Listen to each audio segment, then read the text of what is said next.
हमारे देश में किसान की बात हमेशा होती रही है।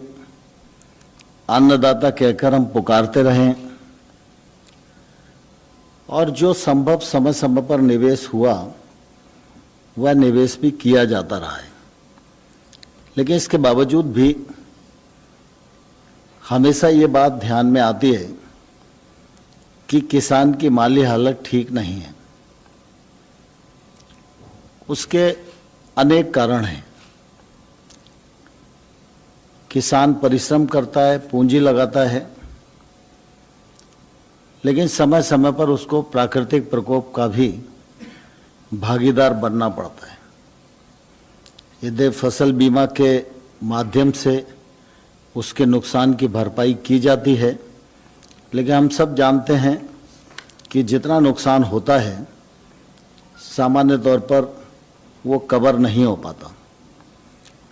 और दूसरी तरफ अगर हम देखेंगे तो किसानी के क्षेत्र में जो निजी क्षेत्र का निवेश होना चाहिए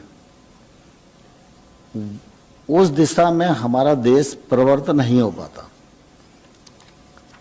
और इसलिए जब भी बात चलती है तो किसान उत्पादन भी कर रहा है, किसान देश में पैदावार बढ़ा रहा है, किसान अच्छा काम कर रहा है, लेकिन जब छोटे किसान से पूछो तो निश्चित रूप से वो अपने दर्द को बयां करता है।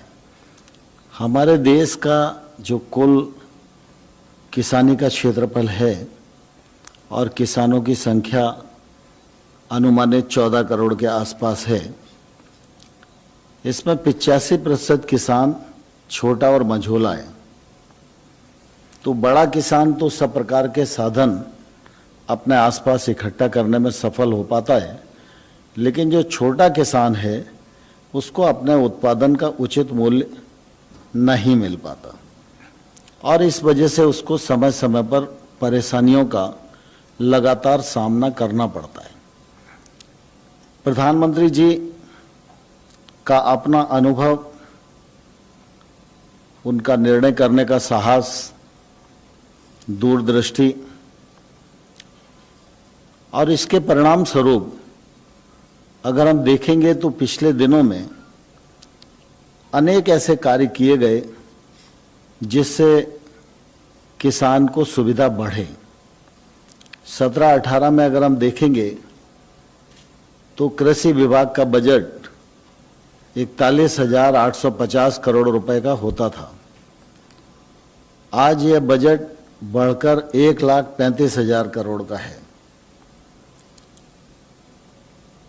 इतिहास इस बात का साक्षी है कि पीएम किसान सम्मान निधि योजना के माध्यम से एक मुश्त 75,000 करोड़ रुपए का बजटीय प्रावधान करके अभी तक 9 करोड़ 54 लाख किसानों को लगभग 71,000 करोड़ रुपया उनकी जेब में डालने का काम हुआ, तो नरेंद्र मोदी जी के नेतृत्व में ही हुआ।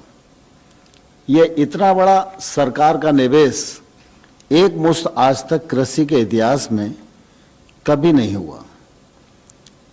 प्रधानमंत्री फसल बीमा योजना को परिमार्जित किया गया। गत 2 वर्षों में 13,000 करोड़ किसानों का प्रीमियम जमा हुआ, लेकिन उनके नुकसान की जो भरपाई है वो 64,000 करोड़ रुपया बीमा कंपनियों के माध्यम से की गई। जैविक खेती को बढ़ावा देने का सवाल हो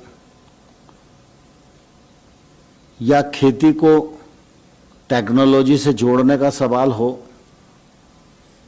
सूक्ष्म सिंचाई का सवाल हो, इन सब के लिए लगातार योजनाएं बनाई गई, उसमें फंडिंग बढ़ाई गई। टेक्नोलॉजी की जो मदद दी जानी चाहिए उसको देने का प्रयास किया जा रहा है और इन सब का लक्ष्य है कि 2022 तक किसान की आमदनी दोगुनी होना चाहिए, किसान को सामाजिक सुरक्षा मिले। इसके लिए किसान मानधन योजना लागू की गई। अभी केसीसी योजना के अंतर्गत किसान क्रेडिट कार्ड लगभग 6.5 करोड़ लोगों पर हैं। 2.5-3 करोड़ की संख्या भी ऐसी है जिनको किसान क्रेडिट कार्ड दिया जाना है। उसके लिए अभियान चलाकर जल्दी ही इस लक्ष्य को भी पूरा किया जाएगा और यह लक्ष्य पूरा होगा तो लगभग 2 लाख करोड़ रुपया किसानों के हाथ में पहुंचेगा। अभी केसीसी के माध्यम से 4 लाख करोड़ रुपया ऋण किसानों के पास है। पिछले दिनों आपको ध्यान होगा कि हम लोग अभी पिछले दिन जब प्रेस कॉन्फ्रेंस की थी तो 31 मार्च की जगह ब्याज सब्सिडी की डेट को 31 अगस्त किया गया। इसका भी फायदा किसानों को मिलने वाला है।